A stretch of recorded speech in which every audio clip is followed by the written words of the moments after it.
ഒരു ഉടമ അദ്ദേഹത്തിൻ്റെ ഖജനാവിൽ നിന്നും കൃത്യമായ ഒരു പണം അടിമക്ക് നൽകുന്നു.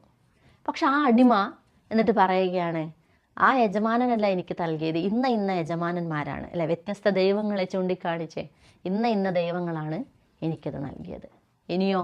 ഇനി ഞാൻ ചെലവഴിക്കുക ആരാണ് എനിക്ക് തന്നത് ആ യജമാനൻ പറയുന്നതനുസരിച്ചിട്ടല്ല, മറിച്ച് എനിക്ക് തോന്നിയതുപോലെ, അല്ലെങ്കിൽ ആളുകൾ പറയുന്നത് പോലെ, നാട്ടിലുള്ള എൻ്റെ നേതാക്കൾ പറയുന്നത് പോലെ, നാട്ടിലുള്ള പാർട്ടി ലീഡേഴ്സ് പറയുന്നത് പോലെ, നാട്ടിലുള്ള ഇന്ന സംഘടനയുടെ നേതാവ് പറയുന്നത് പോലെ അവരുടെ സന്തോഷത്തിന് ഞാനത് ചെലവഴിക്കും എന്നതാണെങ്കിൽ യഥാർത്ഥത്തിൽ ആ മനുഷ്യൻ ക്രിമിനലാവുകയാണ് ചെയ്യുന്നത്. കാരണം ആരാണോ തന്നത് ആ ആളെ മറക്കുകയും ആ ആളിൻ്റെ അധികാരത്തിൽ പലരെയും കൂട്ടുചേർക്കുകയുമാണ് ചെയ്യുന്നത് എന്നർത്ഥം.